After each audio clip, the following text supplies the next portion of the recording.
Welcome to the Modern Manifestation Podcast. I'm your host, Bree Brown, a business mindset coach, entrepreneur, and a top competitor in a male-dominated industry. I'm a native Texan, the youngest of all brothers, and a lettuce-hating, wine-loving, curses-like-a-sailor recovering perfectionist. I've spent over a decade building my commission-based career, and my life's purpose is helping other women achieve the same multi-six-figure success I achieved before I was 25. I have a passion for helping women with mindset, money, and manifestation skills to help every young woman realize her full potential. If you're looking for vulnerable conversations, professional development, inspiration, or even a kick in the ass to get you motivated, you have come to the right place. Thanks for checking out the Modern Manifestation Podcast. Now let's jump right in to today's topic.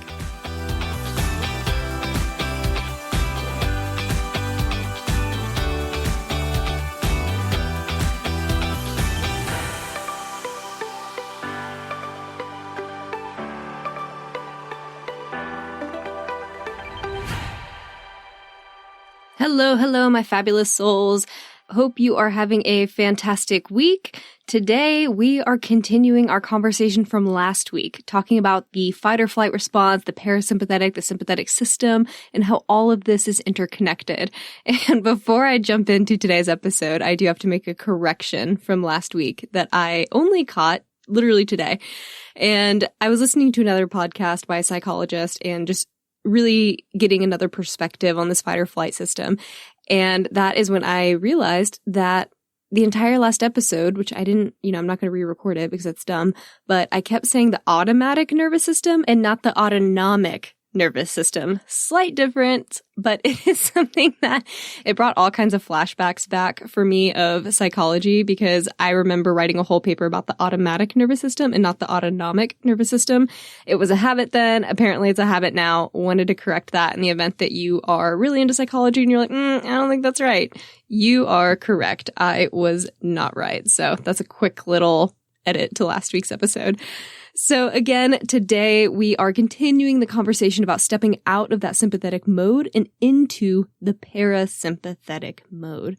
And when I decided to do today's episode, I really wanted to talk generally about just reducing negative reactions throughout the day, reducing overall reactivity as a huge parasympathetic activation trick. But then I just got really into writing about the major symptom of this uncontrolled reactivity, and that's the impact of stress on your body and your ability to manifest. And I have a whole nother podcast episode on stress and overwhelm, so that is another episode you can tune into to learn more specifically about stress as a whole, and I think it's episode number 16.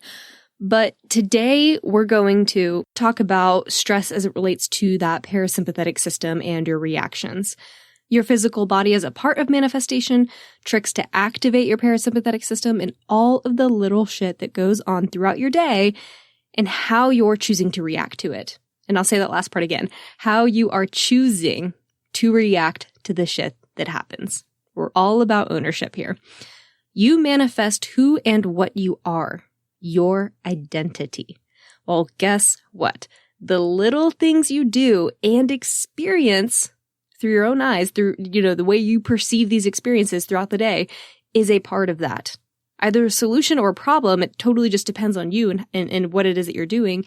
And your reaction to these things and how that affects your body is a part of that. It's a part of the whole system.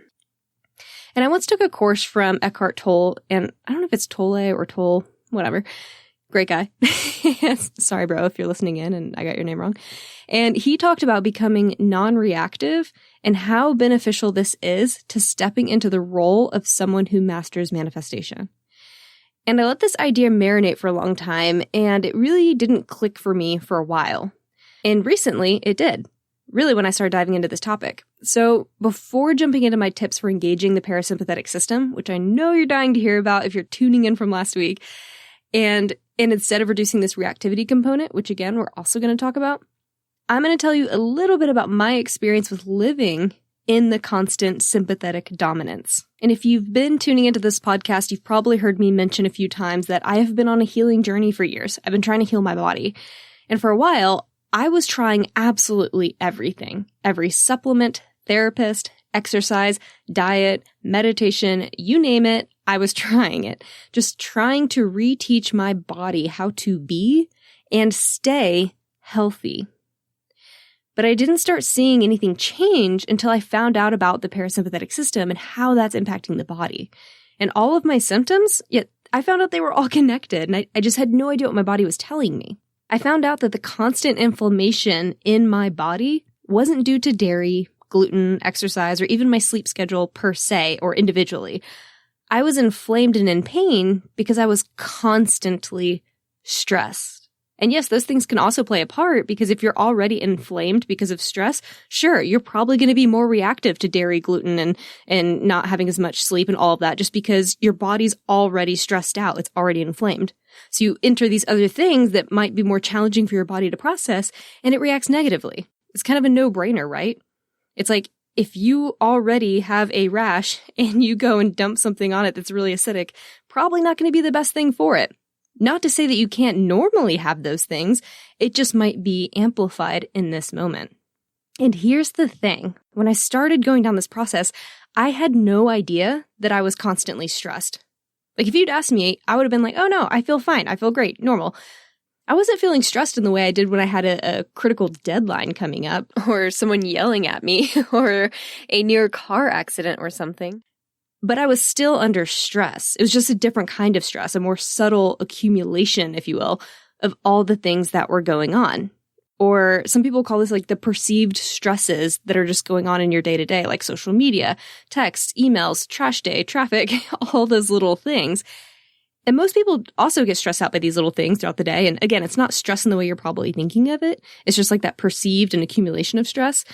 But a lot of people are also able to return to that relaxed state afterward, or that parasympathetic system. And that allows them to reset and rebalance their bodies, their hormones, their digestion, everything. But my body wasn't getting to that reset point. It wasn't re-entering the parasympathetic system. It was just staying in sympathetic overdrive. And for a lot of high-achieving women, their bodies can't get back into parasympathetic either. So I found myself spending thousands and thousands and thousands of dollars on a cognitive behavioral therapist, nutritionist, career coach, physical therapist, acupuncturist, chiropractors, dermatologists, masseuse, you name it, I was trying it. Even an herbalist at one point. I was seeing all of these professionals trying to heal different things going on in my body, searching for answers that I could not seem to get. And I didn't realize that all of those symptoms that I was experiencing were interconnected. I was inflamed and it was causing chronic lower back pain, adult acne, dermatillomania, severe weight fluctuation, anxiety, terrible periods. And I'm so thankful that I had the ability to see all of those professionals because after about 3 years of searching for all the answers for all of those things separately and individually and treating them as totally separate issues within my body, I finally found out that they were all caused by the same thing. Those were all symptoms of stress, cortisol. And if you're listening in long enough, you probably know that I'm a type A recovering perfectionist who organizes for fun, decompresses by cleaning, and if you are into astrology, Virgo sun and Capricorn moon, like I am built for to-do lists and falling into the trap of busyness and go, go, go and do. And I had a habit of doing too much all the time, operating under this constant stress. And what happens when you are sympathetic dominant is that you can actually crave that stress. You almost become addicted to that level of cortisol. And it's actually a huge reason why so many people crave Adderall later in life. It's because Adderall actually puts your body in a very similar state to being in a constant state of stress. You're hyper-focused, you're aware, you're constantly looking for threats, which can really help you when you're trying to focus on something and get a task done. So by that narrative, you can actually become addicted to that hyper-productive state. And when you're a high-achieving woman, like I'm sure most of you are, it's easy to find yourself always trying to do the next thing, always trying to cram your schedule with more. What else can I be doing? What volunteer work can I add to my plate? Yes, I will do this for you. Yes, I will do that for you. And not saying no enough to things. you can become addicted to stress and not even realize it. You just say things like, oh, I just love to be busy. I always have to have something going on. It makes me feel good to be busy. But how much of your self-worth is deriving from this busyness or this display of success? So I was constantly stressed, not because I was always under pressure from other people or fearing for my life in any way, in the way that we're designed in order to be stressed. I was just doing too much, overextending myself, and then sort of bragging about everything on my plate. So I'm curious if this sounds familiar to you also. I found myself using this crammed schedule as that source of self-worth for me, not realizing that my body was screaming at me to slow down and chill, sit, feel into the body, to stop self-medicating with food and wine. And it was screaming at me by creating this chronic lower back pain that kept me from doing a lot of physical things I wanted to do for 3 years, with this adult acne that's plagued me, with my anxiety, with the anxiety tics that I had. And thank God I finally had a practitioner that told me that, hey, just so you know, your cortisol levels are through the roof. They're constantly high. And that my body was just not exiting that mode either. I was stuck there. I wasn't allowing myself to enter this rest and digest phase. And as I look into this more, I'm realizing more and more people are experiencing this same, really, I hate to say the word epidemic, because I feel like it's really used right now. But that's really what so many people are in this day and age, because we're constantly accessible. We're constantly reachable. And that in and of itself also creates stress, knowing that at any time someone can bring a fire to you. Hey, this is going on. Did you know? All with the click of a button, your cell phone, right? And the fight or flight response that is engaged is the body's signal to engage that sympathetic system and keep you alert and energized.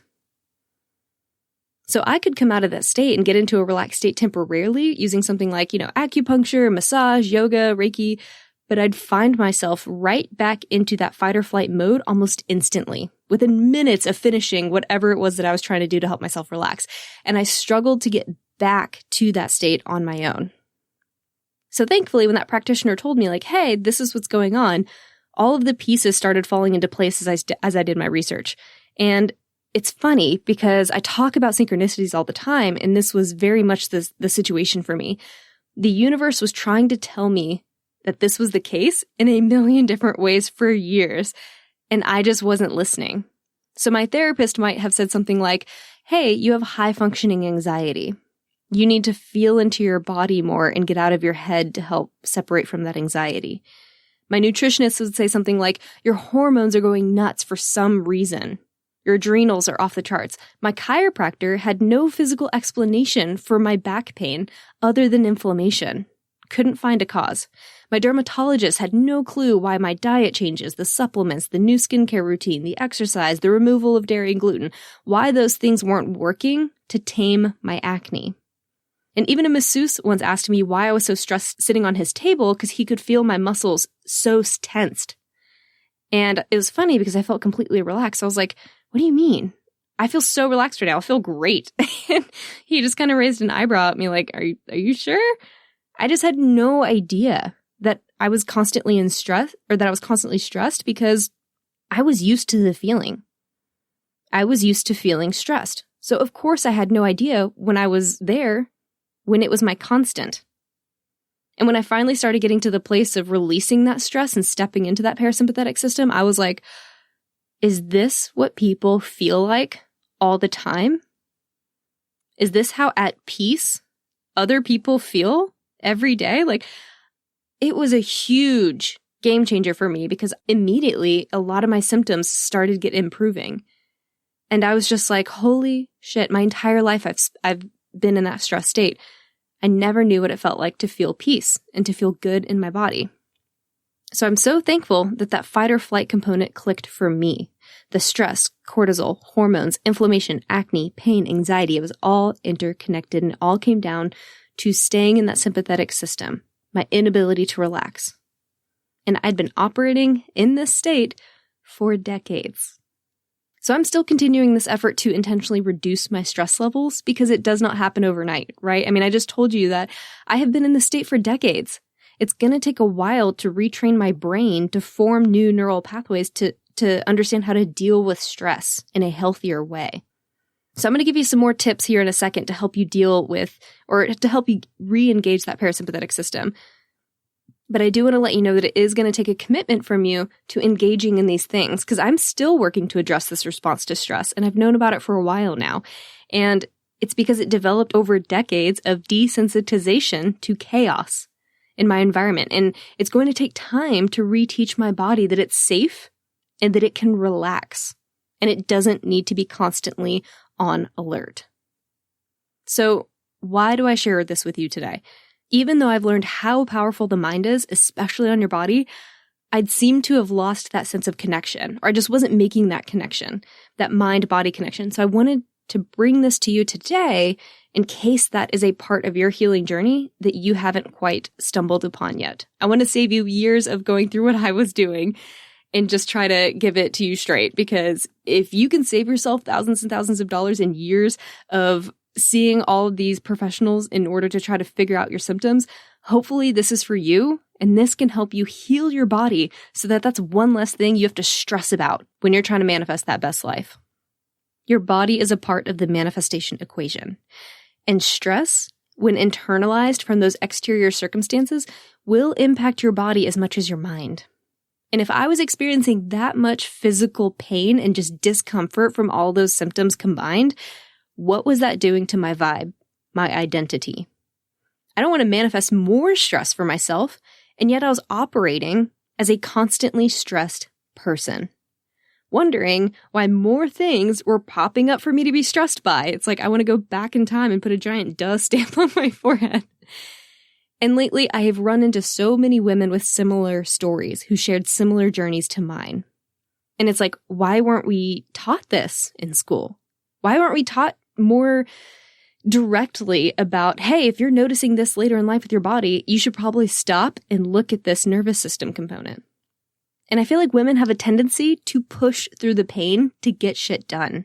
We're extremely efficient, and we set aside our stress and often our own needs in pursuit of success, or in pursuit of the team goals, whether that's family, your coworkers, etc. Many women have shared their fight or flight stories with me, and they have suffered from things like, as a result of their fight or flight response, PCOS, weight problems, psoriasis, autoimmune disorders, eczema, gluten insensitivity, acne, shoulder pain. The list goes on. And most of them also experienced stress as the main cause, and usually because of that digestion and hormonal connection. And their symptoms got better when they started working to engage that parasympathetic system and handle their stress better, to step out of the chaos and the constant cortisol levels. So I had to ask myself a few weeks ago, how many women are out there dealing with their own pain and their own symptoms that are part of their identity now, impacting their daily life and habits, feeling lost and not sure where to go from here? They have tried everything and they can't figure it fucking out. They want to be healthy. They're doing all the right things. And they're just like, I don't get it. Why am I not healthy yet? I have been doing everything right. I feel you. I have been there. I have asked those questions of myself. And when you realize how much the sympathetic system impacts your body, you begin to understand why it's important to stay out of it when you can, to re-engage that parasympathetic system.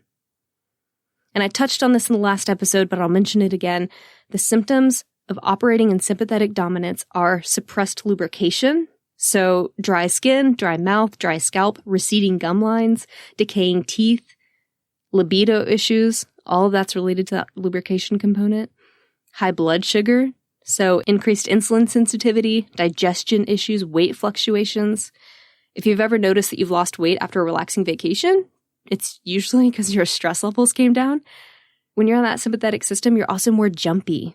You're caught off guard a lot and it scares you. So it's because you're in that fight or flight response. You're constantly looking out for a threat. It's like you get pounced on. And it's interesting that that is a shared symptom of PTSD. You also might sweat too much in the sympathetic system. You might have trouble sleeping. You may have memory issues, brain fog, chronic pain.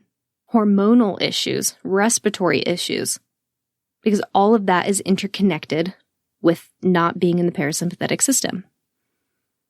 So my inflammation from stress was and still is impacting my ability to take manifestation to the next level because it keeps me from doing the things that I would do if I weren't in this pain and experiencing these issues. And they are getting better, don't get me wrong, but it is a process, right? These aren't things that change overnight. And in the past, they've distracted me from the good because I'm doing all these positive things for myself, but then I would have a moment of non-gratitude, or I don't know what the other word for that would be, where I would just flicker to my back pain and just be like, God, why me? Like, why am I still dealing with this? I'm doing everything right. You know, it's like that negative little jest coming in my mind. So I still have some clearing to do before I can shake off inflammation as a part of my identity, because I really got to work through healing this and getting back into that parasympathetic system more consistently. And it takes time. So not long ago, I had to have a heart-to-heart with myself, because I knew a lot of the things that would help me relax and help me get to that parasympathetic state, and I wasn't doing them. And the reason I wasn't doing them is because I didn't see them as productive. Again, we have a tendency to just go, do all these things that we think are going to take us to that next level of success. And if something doesn't seem like it's productive in the way that we are used to seeing productivity, which is the doing, then it's hard for many of us, and myself especially, I was definitely experiencing this. It's hard for us to do those things. So in my heart, I had to ask myself, how can I get to that next level of success when my body isn't handling the status quo? When my body didn't feel good? What was my identity if I were someone who pushed through the pain as a means to success if it meant tearing apart my body in the meantime? How can I manifest more peace and freedom when I feel trapped in my body from pain? What does that say about my identity? And how can I manifest health and happiness when I was experiencing frustration within the body? So these were all things I was thinking about. And then I knew some of the tools to help me get into the parasympathetic system, and I still wasn't doing them. Because again, the tips that I'm going to mention later, some of them include, yoga, meditation, things like that. Historically, I never considered those productive. But isn't it productive to feel good? And here's the other thing about the parasympathetic system, which is fascinating.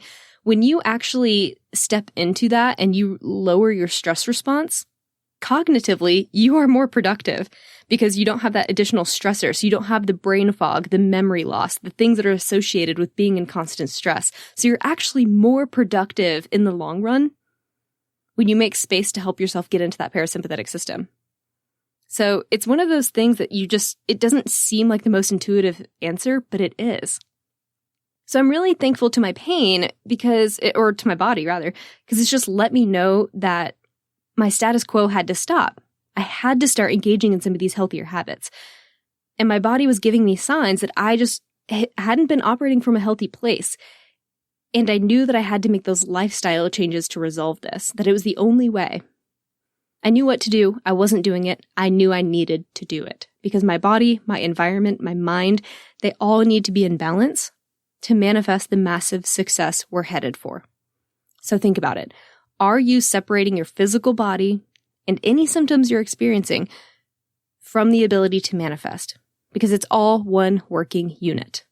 You have to take care of both. You can't be doing all the personal and professional development and all the mindset stuff and then ignore the physical pains or the physical symptoms that you're having and pretend like it doesn't connect. We're learning now in science that your mind and body are far more connected than we ever thought. So we have to honor that. We have to honor that as a part of the manifestation pie of manifestation. I don't know. It's a little pie and there's a little sliver for your symptoms and it's a part of everything. The little stressors matter. So the answer you've probably been waiting for, how can you activate the parasympathetic system? The first tip I have for you, I think there's 9 in total, engage in idle tasks. Prompt the body to relax through mindless rituals or idle tasks. Find something that you can lose yourself in that won't engage stress over the finished outcome. So don't start something if you are so engaged and worried about what the final product's going to look like. This has to be something that you can just do that gets you out of your head and just into something physical. So for some people, this could be art, dancing, cleaning even is a really popular one, cooking, gardening, things as simple as peeling potatoes or tilling dirt. Those are great because they get you out of your head and into your body. Decompressing. Think about how much time we had for idle tasks even 50 years ago. Hell, 20 years ago before technology was really running wild. We had so much more time to do the mundane tasks. And now we're so focused on hyperproductivity that idle tasks are often outsourced. So we're not even doing the things like the peeling of the tomatoes and the potatoes, washing the dishes, or really anything that just gets you doing something that is very rhythmic, ritualistic, very idle. And these things can be so healing. And the key is to not multitask while you're doing these things, by the way. And you know who you are. Don't try to learn a language while gardening, or listen to a podcast while doing the dishes, or do anything that gets you back into your head. It's not about the multitasking. This is about a redundancy that helps you get into relaxation, not productivity. The more you let yourself relax, the more productive you will become. Trust me. So give yourself that 5 minutes, that 10 minutes, that 20 minutes, whatever you feel comfortable doing. Actually, hell, I don't care if you're comfortable with it or not. Give yourself some time to sit into that and to feel into it. And yes, at first you're going to be battling with your inner ego. It's like, oh, we should be more productive in this time. Ignore it. They've been running the ship for long enough. You know what that's doing to your body.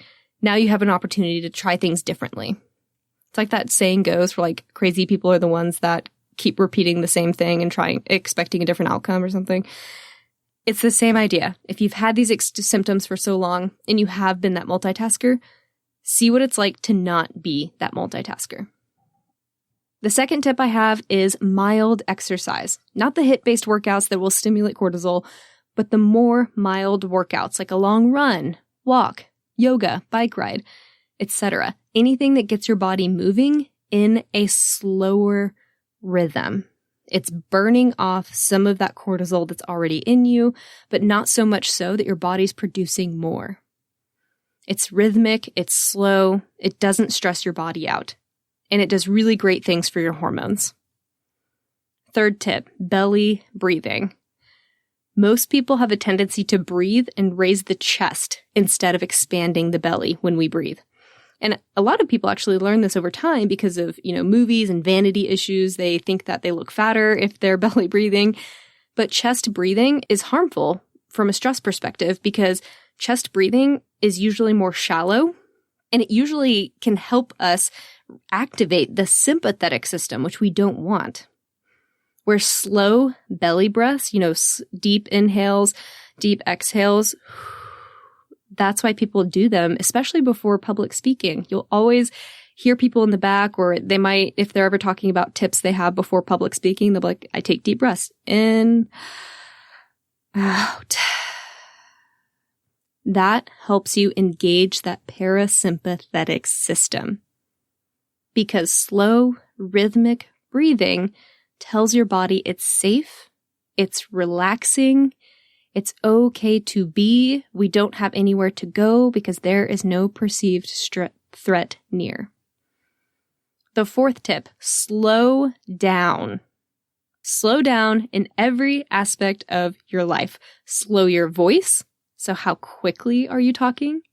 I can always tell I'm stressed by how fast I speak. So if you ever listen to public speakers that are up on stage and you just feel like you can't listen to a word because they're just like, that is a stress response.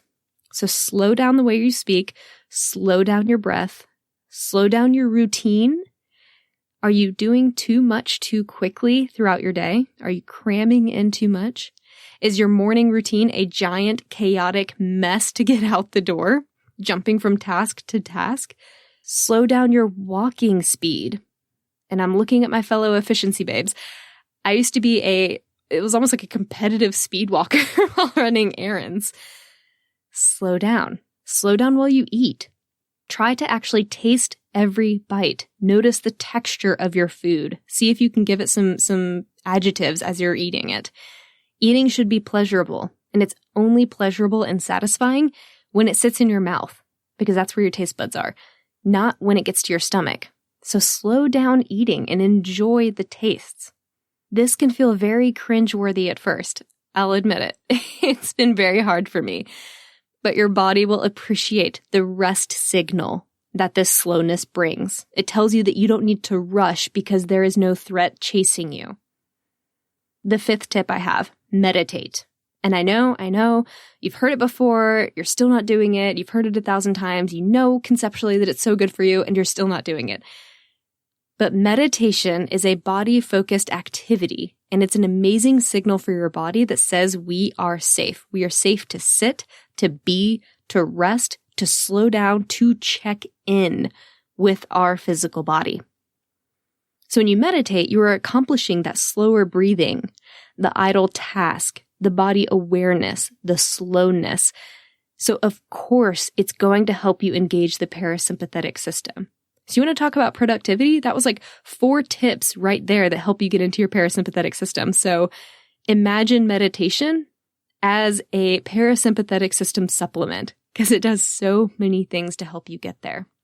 And when you do it consistently, you teach your body how to access that parasympathetic system easier when you do face a stressor. So in a little bit, we're going to talk about reactions. Meditating helps you mitigate your reactions. It forms new neural connections that reteach your body what a healthier stress response looks like and what it can be doing instead. Instead of embracing that negative side, it tells your body this is what we should do in place of that. The 6th tip I have for you, feel into your body. Get a massage, a pedicure, manicure, take a hot bath, cuddle with your partner or a dog, get a weighted blanket, try a gua sha facial massage for yourself, walk around barefoot outside, sleep, get into your body. And a fantastic way to do that is by physical touch, and then also just things that are stimulating your body in some way. And I'm throwing sleep in there because it's just a phenomenal way to really help yourself relax, and it plays into that hormonal component too. So feeling into your body tells your brain that you don't have to find a way out. It is okay to notice your body, to relax, to feel the physical touch.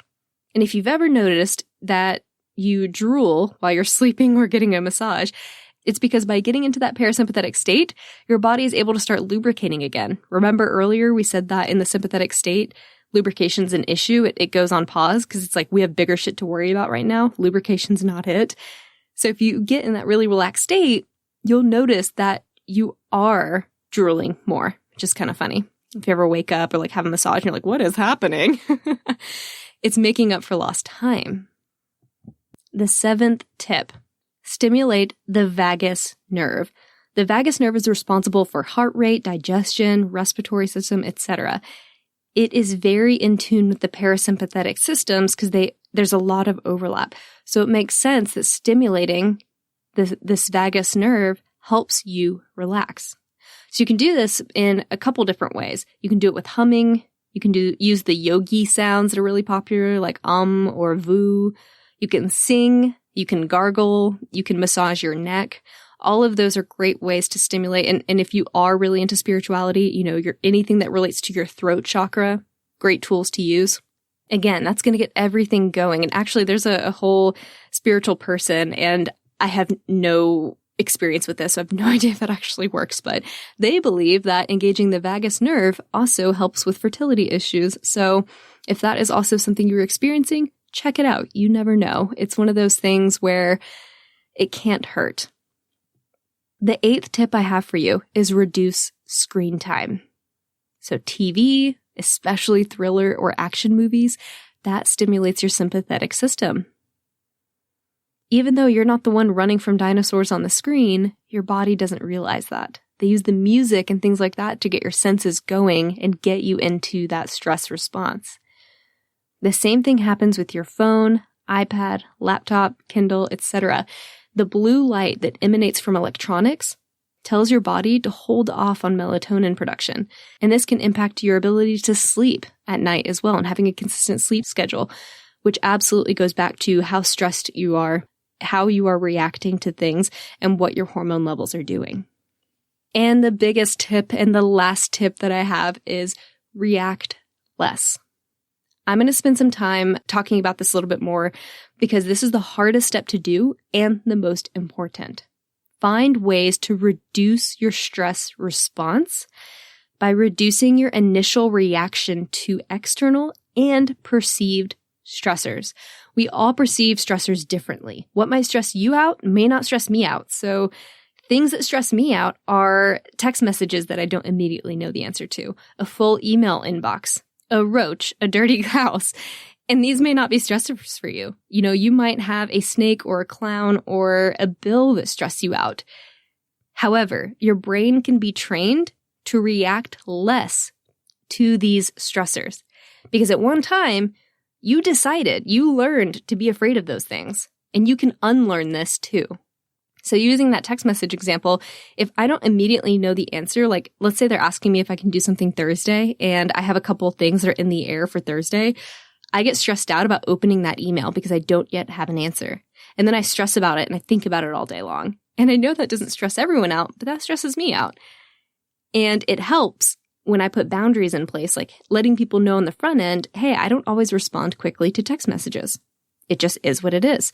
And it's okay to have a response like that ready to go to send to people to help mitigate that stress response, which in turn teaches my brain that like, hey, this isn't that big of a deal. So spend some time figuring out what your daily stressors are.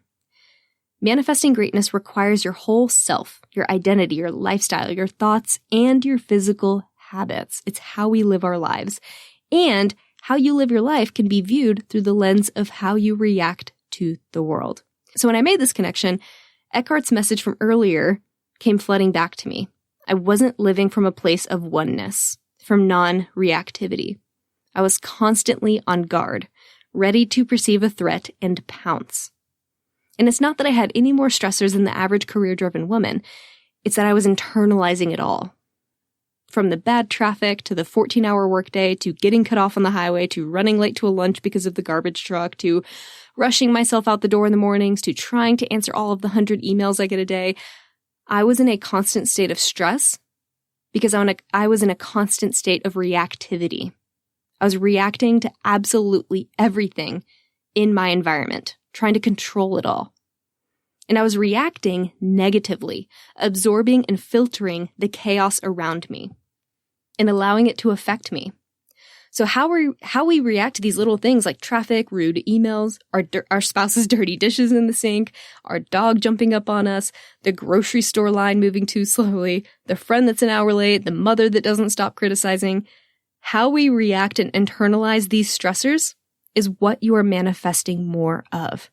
You can't be all positive and love and light and shit internally, but react negatively externally. How we react to these little things throughout our day is how we're living our life, our identity. And your identity isn't just the significant moments, it's also the small stuff. In fact, I'd say it's more of the small stuff. So working on this starts with finding peace and patience, removing your inconvenience from the equation. The old lady moving too slow in front of you? Find a way to make that endearing or helpful for yourself. Come from a place of love as often as you can. Let the little shit go. And I won't lie, it is hard. It is. I struggle with this impatience. It is my Achilles heel. And I haven't totally figured it out yet. So if you have advice, let me know on Instagram. I'm still working through this daily.